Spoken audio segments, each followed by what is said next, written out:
नमस्कार दोस्तों। तो दोस्तों कंटिन्यू करते हैं अपने कॉस्टिंग के लेक्चर को। और अब हमारा जो चैप्टर है unit 4 lesson number 3 contract costing. देखो नाम से पता चल रहा है कॉन्ट्रैक्ट की कॉस्टिंग करनी, ठीक है। तो अब व्हाट इज़ कॉन्ट्रैक्ट कॉस्टिंग के फीचर्स क्या हैं, जॉब कॉस्टिंग और कॉन्ट्रैक्ट कॉस्टिंग में डिफरेंस क्या, अभी तो हम जॉब कॉस्टिंग पढ़ के आए हैं।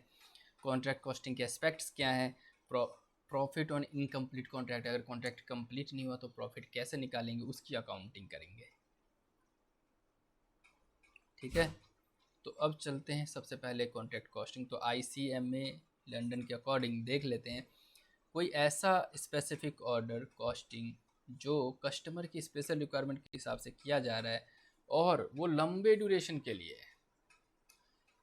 जॉब कॉस्टिंग में क्या था, कस्टमर के स्पेसिफिकेशन के हिसाब से कर रहे थे, लेकिन अब क्या है, कस्टमर की स्पेसिफिकेशन के कर रहे हैं लेकिन लंबे ड्यूरेशन। मान लो मुझे घर बनवाना है तो कॉन्ट्रैक्ट दे दूंगा किसी को, है ना भाई, कर ले, एक बिल्डिंग बना या एक फ्लोर बना दे, दूसरे फ्लोर बना दे, इसका इतना कॉन्ट्रैक्ट कर ले, इतना पैसा मैं तुझे दूँ। तो ये सब कॉन्ट्रैक्ट कॉस्टिंग कहलाते हैं। जैसे कि अब देखो एग्जाम्पल में दिया भी है, building construction, road construction, flyover construction, bridge construction, ship building, engineering project, ये सब लंबे समय के लिए होता है, ठीक है।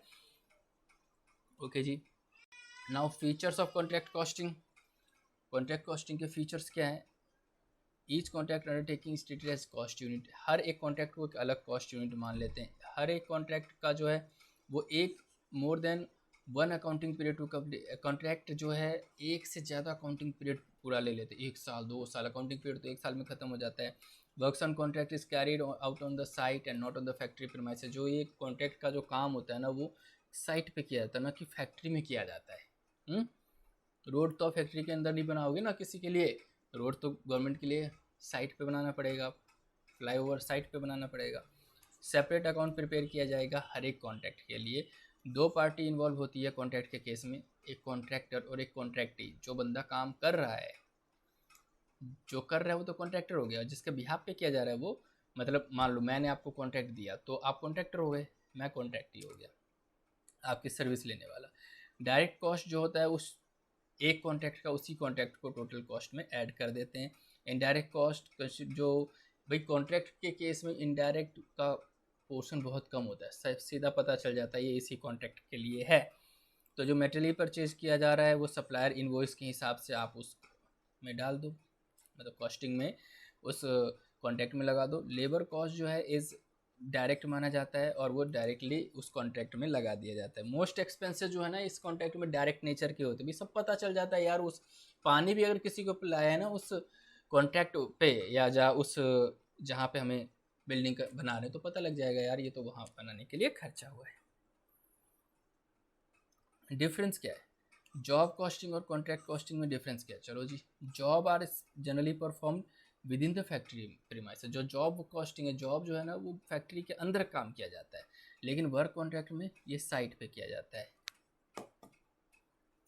Size of the job is similar smaller than the contract. जो साइज है जॉब का वो स्मॉलर होता है, लेकिन कॉन्ट्रैक्ट में तो लंबे पीरियड के लिए होता है। जो जॉब कॉस्टिंग में क्या, number of jobs are usually large और the number of contract undertaking usually smaller. मतलब यहाँ पे जॉब्स ज़्यादा होते हैं लेकिन शॉर्ट पीरियड के लिए, कॉन्ट्रैक्ट कम होते हैं लेकिन लंबे समय के लिए। Job work is comparatively short duration of time, वही पे यहाँ पे लॉन्ग ड्यूरेशन मोर देन वन अकाउंटिंग पीरियड।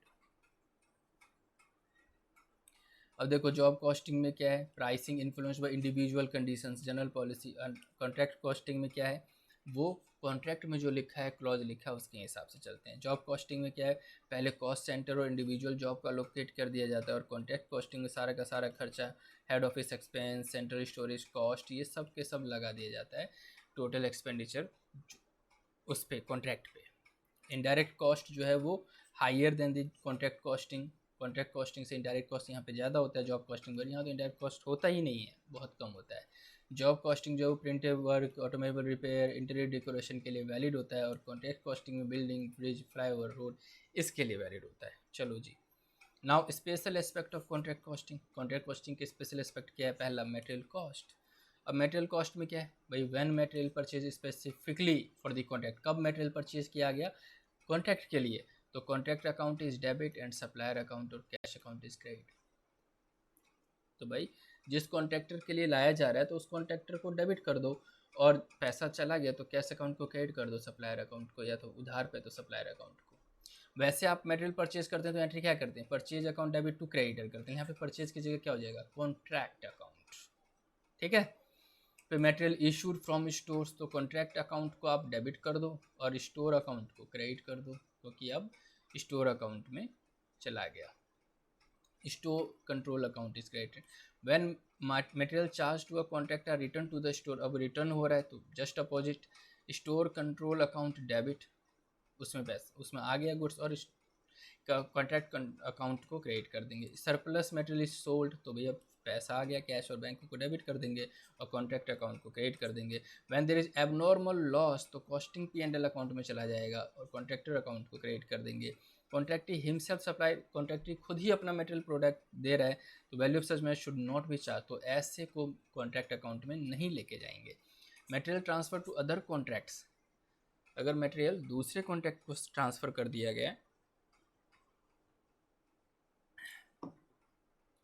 तो transferee contract account is debit and transferor contract account is credited on the basis of material transfer note. तो ये आपके entries हैं। दूसरा है लेबर कॉस्ट कैसे करें, wages paid to the workers and salary of the supervisor staff engage on particular contract, तो the amount of such wages and salary of supervisor directly charge to, तो भाई डायरेक्टली कॉन्ट्रैक्ट अकाउंट को charge कर दो, और labour जो wages है वो लेबर और सैलरी सुपरवाइजर का पता नहीं लग पा रहा है तो फिर इनडायरेक्ट कॉस्ट है उसको अपोर्शन कर दो रीजनेबल बेसिस के बेस पे। वेजेस जो वर्कर को दिया गया एक कॉन्ट्रैक्ट टू अनदर को, तो फिर एक कॉन्ट्रैक्ट से दूसरे के लिए, तो ऐसे में क्या है सच वेजेस को डिस्ट्रीब्यूट कर दो अलग अलग कॉन्ट्रैक्ट्स में, एक कॉन्ट्रैक्ट में जितना टाइम गया उसके हिसाब से। डायरेक्ट एक्सपेंस साफ साफ है भाई, जिस कॉन्ट्रैक्ट को लेकर डायरेक्ट एक्सपेंस हुआ है एलोकेट कर दो। प्लांट एंड मशीनरी जिसमें कितना यूज हुआ है उस हिसाब से कर दो। अब जैसे प्लांट एंड मशीनरी परचेज किया तो भाई कॉन्ट्रैक्ट अकाउंट को डेबिट कर दो प्लांट एंड मशीनरी के लिए और क्रेडिट कर दो, ठीक है ना, depreciated value plant and machinery at the end of accounting period. Plant and machinery जब इशू किया स्टोर को तो कॉन्ट्रैक्ट अकाउंट को डेबिट कर दो और डेप्रिशिएशन को उस पीरियड के लिए क्रेडिट कर दो, ठीक है। When a plant and machinery is taken on hire, अगर हायर पे लिया प्लांट एंड मशीनरी तो कॉन्ट्रैक्ट अकाउंट को डेबिट कर दो जितना हायर चार्जेज आप दे रहे हो। Now next one is indirect expense, जब खर्चा ही पता नहीं लग पा रहा तो डिस्ट्रीब्यूट कर दो इनडायरेक्ट एक्सपेंस को सूटेबल बेसिस पे। सब कॉन्ट्रैक्ट के केस में कॉन्ट्रैक्ट अकाउंट से किस कॉन्ट्रैक्ट को पूरा करने के लिए सब कॉन्ट्रैक्ट किया है उसमें ऐड कर दो, एक्स्ट्रा वर्क जिस कॉन्ट्रैक्ट के लिए किया गया उसमें ऐड कर दो, एस्केलेशन क्लॉज रॉ मटेरियल ये सब लिया जा रहा है तो जिसके लिए किया जा रहा है उसमें कर दो। नाउ नेक्स्ट है कॉस्ट प्लस कॉन्ट्रैक्ट, तो कॉस्ट प्लस जितनी कॉस्टिंग हुई है उसमें आप सारे के सारे कॉस्टिंग ऐड कर दो, वही कॉन्ट्रैक्ट प्राइस बन जाएगा cost plus contract. Now advantages of cost plus contract, reasonable profit का पता चल जाता है, ठीक है। टेंडर और कोटेशन में हेल्प हो जाती है कि भाई अपनी तरफ से प्राइस बता सकते हैं, रीजनेबल अमाउंट ऑफ प्रॉफिट का पता चल जाता है, कॉस्ट ऑडिट करने में हेल्प होती है। Disadvantages of cost plus contract system, disadvantages भी है कि भैया कॉन्ट्रैक्ट में प्रॉफिट मार्जिन का जो है इतना ज़्यादा अच्छे से पता नहीं चल पाता, अल्टीमेट प्राइस जो कस्टमर को वो कितना देना वही पता नहीं लग पाता है, प्रोग्रेस पेमेंट जो करना है कि भी इतना करने के बाद इतना कर देंगे इतना, उसकी कॉस्टिंग अच्छे से नहीं हो पाती। जैसे कि भी एक दीवार खड़ी कर दे मैं तो इतने पैसे दे दूंगा, ये छत डाल दे इतने पैसे दे दूंगा, तो उसमें ये हेल्प नहीं करता है। अब है रिटेंशन मनी, रिटेंशन मनी क्या होता है भाई कुछ पैसा अपने पास रोक लेते हैं कॉन्ट्रैक्टर का ना,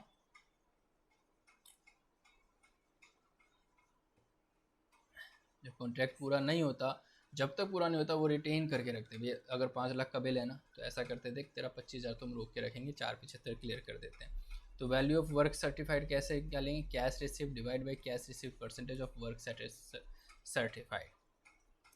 नाउ वर्क अनसर्टिफाइड, उसमें total cost incur till date into percentage of work uncertified और divide by percentage of total work done till date.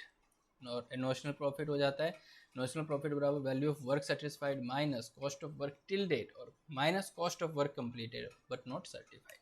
Estimated profit तो भैया एस्टिमेटेड ही है, डिफरेंस निकाल लो। एस्टिमेटेड प्रॉफिट कैसे निकलेगा, contract price minus cost of work till date plus cost of work to be incurred और work in progress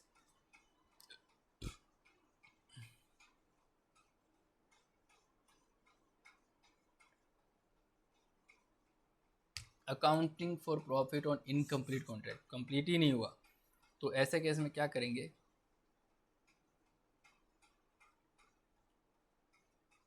देखो पहला ही case क्या है,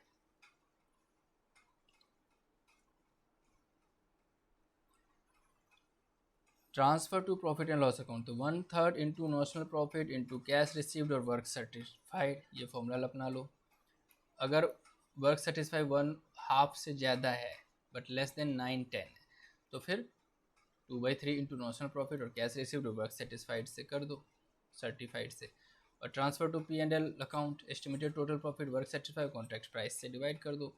नाउ कॉन्ट्रैक्ट अकाउंट, ये क्वेश्चन आ सकता है प्रैक्टिकल में, कॉन्ट्रैक्ट अकाउंट बना दो भाई, material issue to site, wages, direct expense to depreciation on plant and machinery to office and to costing P&L account, material at site, by store ledger, by costing P&L, by work in progress, इस तरीके से normal profit आ जाएगा।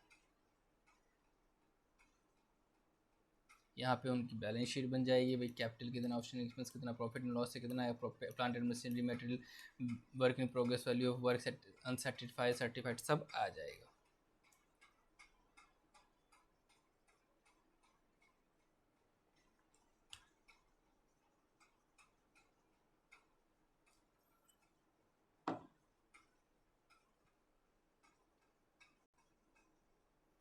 अब देख लेते हैं next topic कौन सा है।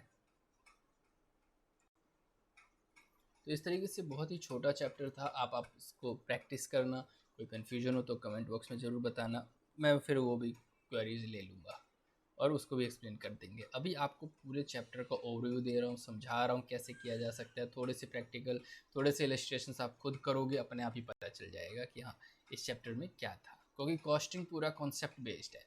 कॉन्सेप्ट समझ में आ गया तो आप क्वेश्चन में पेपर अटेंड कर सकते हो और उसको सॉल्व भी कर सकते हो।